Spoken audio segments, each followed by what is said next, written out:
El rey de España, Carlos II, fue incapaz de poder engendrar un hijo que heredaría su corona. Por ende, fue menester buscarle un sucesor al momento de su muerte. De lo contrario, pasaría lo que siempre pasa en los reinos donde no había un heredero claro, una disputa por la sucesión que podría convertirse en una guerra.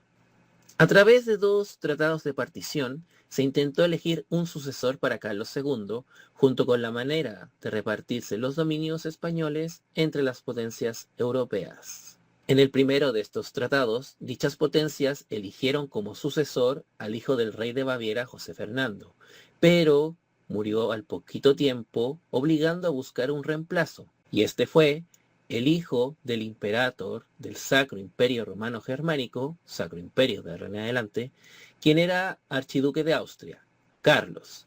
Y sí, era tocayo del moribundo rey español.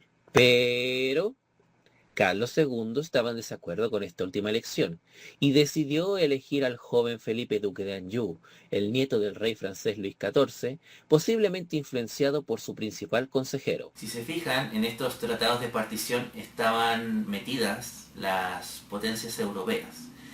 Y la pregunta sería, ¿y por qué están involucradas tanto en la sucesión de Carlos II?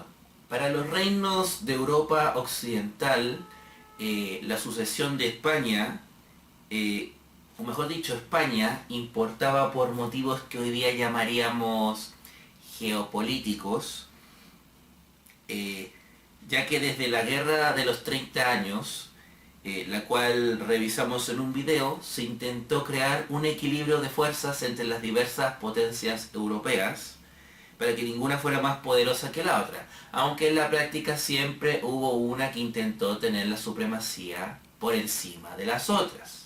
Después de la Guerra de los 30 años, Francia se posicionó como la potencia europea más poderosa de todas, y de ahí que Inglaterra, los países, Holanda, mal llamado Holanda, el Sacro Imperio, querían desbancarla y aproximarse a su posición lo mayor de poderío lo más posible. Y de ahí la importancia de España, porque España se contribuía a la mantención de ese equilibrio de fuerzas entre las diversas potencias europeas. Eso debido a que si una de estas lograba influir directa o indirectamente en España, o que ésta fuera su aliado, significaba adquirir beneficios en el comercio con las colonias americanas, en el tráfico de esclavos negros, en su gran mayoría. Además, tenían una oportunidad de agrandar su influencia en Europa, porque acuérdense que en esta época España tenía territorios o posesiones en los Países Bajos y en Italia. Y bueno, está de más decir que quien obtenía la influencia de España de esa manera podía convertirla automáticamente en la potencia europea más poderosa por encima de las otras. De manera que a Francia no le convenía, por ejemplo, que el Sacro Imperio o Inglaterra tuviesen influencia sobre España, porque estarían en condiciones de desbancarla como la potencia europea más poderosa. Mientras que al Sacro Imperio y a Inglaterra no le convenía que Francia tuviese influencia sobre España, porque eso significa que la brecha entre ambas potencias se va a ir alejando, ya que Francia iba a aumentar su poderío mientras las otras se iban a mantener aquí. Máxime si se tiene presente que el rey Luis XIV era una persona obsesionada con obtener cada vez más y más y más y más territorios. El paso del trono de Carlos II a Felipe V significó un cambio en la influencia que ese trono obtenía, ya que Carlos II era de la familia Habsburgo y por ende la familia imperial cercana al Sacro Imperio, mientras que Felipe V era de la familia Borbón y por ende era cercana a la familia real francesa. Es decir, hubo un cambio en las tornas con respecto a la posición de España ante Europa, y eso se vio reflejada en las alianzas que hizo a posteriori en las guerras que vino y también en el desarrollo político, económico, social y cultural que tuvo España a lo largo del siglo XVIII. Ahora bien, ¿cómo fue posible de que un descendiente del rey francés Luis XIV pudiera ser sucesor del trono español, pensando que la familia real española era distinta a la francesa? Empecemos porque el sucesor de un rey siempre era alguien con un parentesco a la familia real. Felipe era sobrino nieto de Carlos II y por ende bisnieto de Felipe IV. No era raro que entre familias reales europeas estuviesen todos más o menos emparentados. Luego está el hecho de que Luis XIV, en la paz de Ryswick de 1697, la que concluyó oficialmente con la Guerra de los 9 Años, renunció a los territorios españoles conquistados por los franceses en esta guerra, junto con sus aspiraciones de conquistar España. Ello se plasmó con la devolución de Cataluña, los Países Bajos españoles y Luxemburgo a España. Además, Luis XIV impulsó el comienzo de relaciones diplomáticas entre ambos países, algo que antes no había pasado al ser enemigos por mucho tiempo. Otra explicación es que desde el Sacro Imperio de Inglaterra alegaron que la elección de Felipe como sucesor de Carlos fue fruto de manipular a este último al estar malito de salud. La culpa ahí caía en su principal consejero, el cardenal Portocarrero, inclinado por el llamado motín de los gatos. ¿El archiduque de Austria podía suceder a Carlos II? El imperator del Sacro Imperio tenía a su primogénito como su sucesor y a su segundo hijo, el archiduque, estaba disponible para heredar el trono español. Como eran la misma familia real que Carlos II, la Habsburgo, era posible, a pesar de que el parentesco más cercano del archiduque a la familia real española hasta el momento era que su bisabuelo fue el rey Felipe III de España. Pero bueno, sigamos con la historia. Carlos II falleció el 1 de noviembre de 1700 y durante este mes Felipe, duque de Anjou, aceptó el trono y su abuelo Luis XIV se encargó de hacer oficial esta decisión. Felipe salió de Versalles, Francia, en diciembre de 1700 y llegó a Madrid, España, en febrero de 1701 y siendo jurado como rey por las Cortes Españolas en mayo de ese año. Aquí podemos afirmar que desde este Felipe hasta este otro Felipe, la familia de los Borbón es la que ostenta la corona española, la cual tiene sus orígenes en Francia, donde empezaron antes ostentando la corona de este país, y cuyos inicios se remontan posiblemente a la Edad Media. En principio, el rechazo de que Felipe V se convirtiera en el próximo rey español vino únicamente del Sacro Imperio. Pero el rey francés Luis XIV tocó tanto las narices de muchas partes de Europa que se ganó enemistades ante este sucesor. ¿Cómo lo hizo? Pues invadió ciudades de los Países Bajos, tomó beneficios del asiento de negros y del comercio en las colonias americanas, lo que muchos apetecían como Inglaterra. De hecho, fueron una amenaza para los intereses económicos ingleses, aquí está. Y también jodieron a los ingleses, pero de otra manera, más política, que fue realizando movidas contrarias al rey inglés, Guillermo III, ya que Luis seguía apoyando a los Estuardo, quienes fueron depuestos de la corona inglesa después de la Revolución Gloriosa de 1688. El Sacro Imperio aprovechó el descontento generado por Francia para atraer a Inglaterra y Holanda a su causa, de que el archiduque de Austria fuera rey de España en vez de Felipe V. Con esta motivación se conformó la Gran Alianza de la Haya de 1701, que era una renovación de la Gran Alianza de 1689 que combatió en la Guerra de los 9 Años, aunque con otros miembros. Teniendo listo el bando contrario a Francia y el sucesor de Carlos II, que iba a ser Felipe V, comenzaría la Guerra de Sucesión Española. Esta no fue una guerra porque no hubiera un sucesor claro, sino más bien porque no había una aceptación general o unánime de este sucesor. Y estoy hablando a nivel internacional. Bueno, aunque dentro de España tampoco había una aceptación general. Y eso, bueno, debido a los intereses políticos y económicos que tenían las diversas potencias europeas. Fue una guerra que, vista en retrospectiva, fue una pérdida estúpida de hombres y de recursos. Pues como todas las guerras de estos tiempos, hubo muchos tiras y aflojas, incluso lugares y momentos donde se veía claramente quién iba ganando. Pero se alargaron tanto en el tiempo para lograr una victoria sobre los enemigos que al final la guerra se resolvió de una manera tan simple, diligente y dictada por la naturaleza. La guerra comenzó en 1701 y terminó en 1713, aunque en España se alargó casi 2 años más, pero por lo menos duró 12 años. El problema fue en que en ese lapso de tiempo, el imperator del Sacro Imperio, Leopoldo, murió en 1705, siendo sucedido por su hijo José, pero este último murió en 1711 y el siguiente en sucederlo era Carlos, el mismo que había sido archiduque de Austria, y por ende el mismo que el Sacro Imperio mandó a la guerra hombres a morir para ponerlo en el trono español.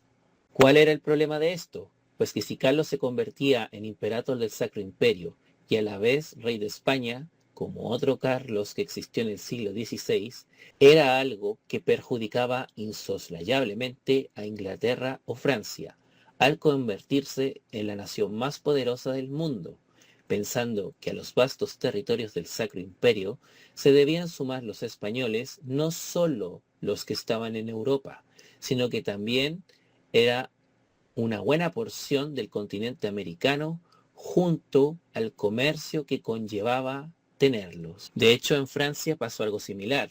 Luis XIV tenía 68 años para 1711 y moriría 4 años después. Había durado tanto que en el camino fallecieron su hijo, heredero al trono, en 1711, y en menos de un año murieron varios en la línea de sucesión. El hermano de Felipe V, el hijo de este hermano que era sobrino de Felipe V y bisnieto de Luis XIV, tenía 5 años por si quieren saberlo, y el hermano de este último terminaría siendo rey con el nombre de Luis XV. Entonces se corrió miedo de que en Francia pasara algo similar que con el Sacro Imperio, que con el tiempo el único heredero posible fuese Felipe V, estando el problema de que si así como las potencias europeas no aceptarían que Carlos fuese el soberano del Sacro Imperio y España, tampoco aceptarían que Felipe tuviera las coronas de España y Francia simultáneamente. De manera que las negociaciones de paz que se intentaron hacer por muchos años, ahora con lo que estaba pasando, ahora sí que tuvieron lugar. Y ahora sí que se hicieron y se llegaron a acuerdos. Para que vean que es importante el contexto para terminar una guerra. Y esos acuerdos, esos tratados, estas negociaciones de paz se plasmaron en los tratados de Utrecht, de Rastatt y de Baden, todos de 1713 en adelante. En estas guerras lo típico era o tratar de ganarlas o quedar en la mejor posición posible dentro de lo que era la guerra para tener una mejor posición a la hora de negociar. No negociar la paz, sino los beneficios que podías haber adquirido después de esa guerra. ¿Qué se acordaban en estos tratados? Intercambios de territorios por otros, ratificación de la posesión de dominios tomados por la fuerza, reconocimiento oficial de un monarca en una nación, establecer aliados obligados a ayudar en futuros conflictos, lo que podía garantizarse con el matrimonio entre el pariente de uno y otro reino, o principado, o señorío, etc. En los tratados que terminaron con la Guerra de Sucesión Española, a muy grosso modo, se llegó al acuerdo de que Felipe V iba a ser reconocido como rey de España, a pesar de que ya llevaba más de 10 años en el trono, que debía renunciar a sus derechos, los que les correspondía, porque tenía, sobre la corona francesa, es decir, no podía ser rey de España ni rey de Francia al mismo tiempo, de nuevo, por este equilibrio de fuerzas que se estaba aquí tratando de plasmar, pero también se acordó que las posesiones europeas, españolas, quedaban en manos de los Habsburgo, es decir, del Sacro Imperio. De manera que, si bien este último perdió el trono español, pudo conservar las posesiones españolas en Europa. Si bien Inglaterra se quedó con Gibraltar, de nuevo. Si bien Inglaterra se quedó con Gibraltar, Menorca y lugares de América del Norte como Terranova y la zona cercana al río Hudson, no sé, perdió sus beneficios del comercio con las colonias americanas españolas, pero ahora ellos son los hegemónicos. Ok, contamos cómo empezó esta guerra y cómo terminó esta guerra, ¿cierto? ¿Acaso no hay nada aquí en el medio? Partimos de la premisa de que esta guerra fue innecesaria y se hizo tan larga en el tiempo que solamente por los problemas de sucesión que se generaron tanto en Francia como en el Sacro Imperio, se terminó con ella, básicamente. Que aparte que en esta guerra hubo muchas batallas y muchos frentes en diversas partes de Europa, casi llegando a Europa Central, casi Europa Oriental. Entonces, abarcar eso es demasiado largo, sería muy extenso, tendría que ser como un video exclusivamente hablando de batallas, de frente. Que además piensen que este es un video de la historia de España, entonces muchas de las cosas que son referentes a ellas quedan fuera automáticamente.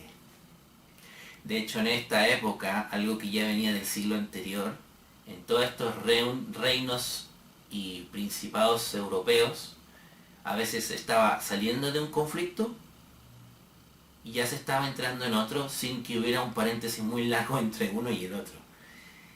Es más, a veces habían conflictos que eran simultáneos en el tiempo. Mientras se estaba dando la guerra de sucesión española, también hubo un conflicto en el norte de Europa que se conoció como la Gran Guerra del Norte, que se dio entre el año 1700 y 1721, que tuvo toda esa orilla donde está el mar Báltico. Nosotros señalamos antes que después de la Guerra de los 30 años en el siglo XVII, Francia quedó como la potencia más poderosa, ¿verdad? Ya, eso fue en el 17 y bueno, porque las guerras tienen eso que en el corto, mediano plazo podía cambiar la potencia hegemónica de Europa.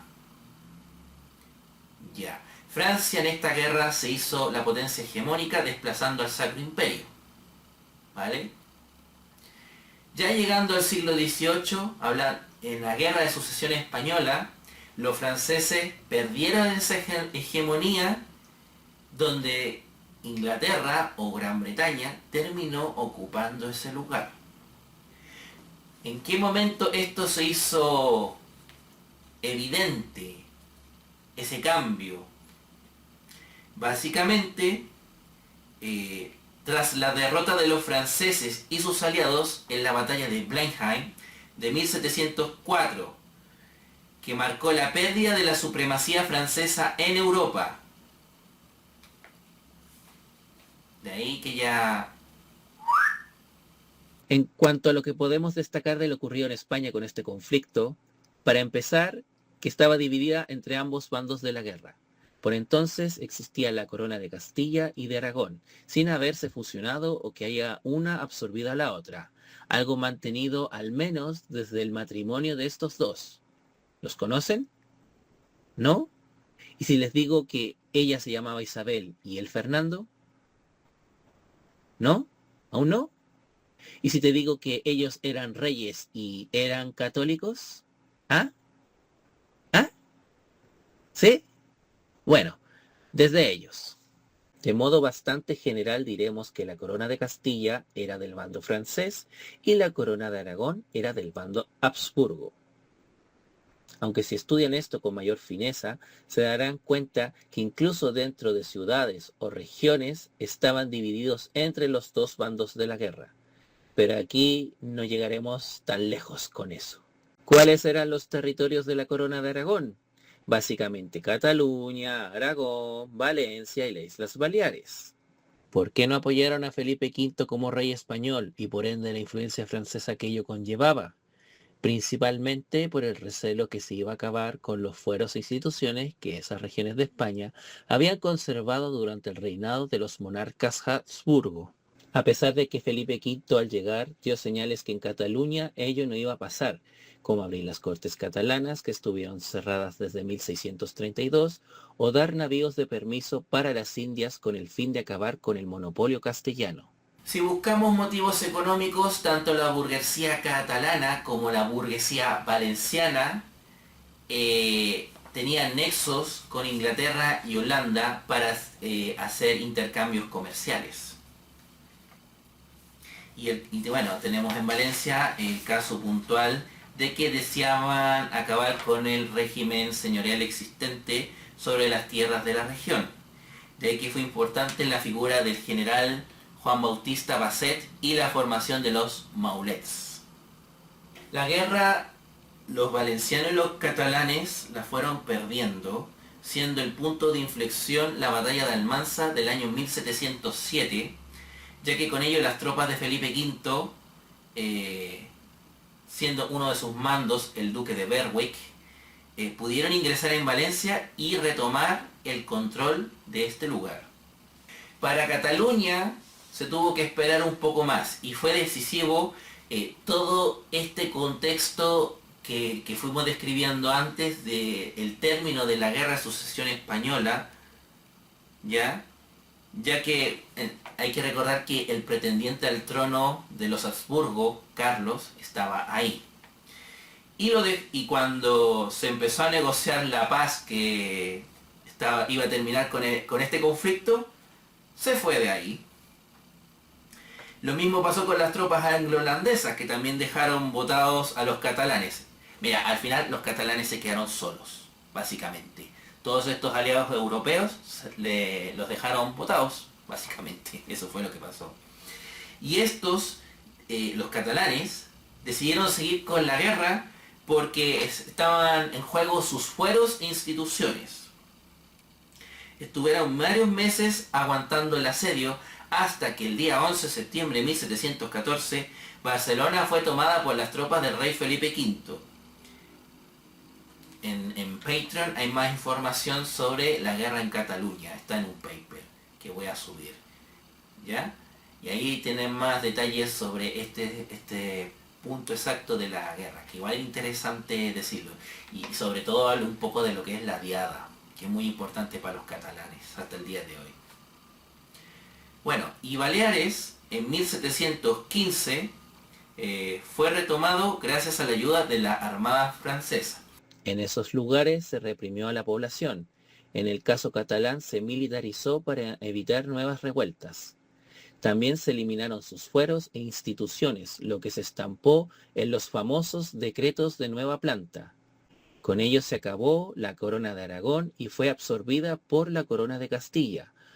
Ahora los únicos fueros que quedaron son los de vascos y navarros, quienes apoyaron a Felipe en esta guerra. En conclusión, a Felipe V le vino bien esta guerra porque pudo plasmar la centralización del poder bajo su corona. Una centralización que no iba a ser todavía absoluta, todavía ni a quedar algunos rezagos de los tiempos de los Habsburgo y cosas así, y que a pesar de todos sus esfuerzos no alcanzó a capitalizar todo el poder. Tienen que recordar que todos estos cambios, todas estas reformas y todas estas cosas que vamos a ver van a ser de muy poco alcance. No. En conclusión, a Felipe V le vino bien la Guerra de Sucesión Española porque con ella, dentro de España, pudo centralizar aún más el poder bajo su corona. No iba a ser una centralización donde iba a tener el poder total absoluto, aunque eso es lo que se venía diciendo, pero sí tenía mucho más poder del que alcanzaron a tener los reyes Habsburgo. Y bueno, con eso tenemos el video del día de hoy. Espero que les haya gustado. Cuídense, que estén bien. Nos vemos. Adiós.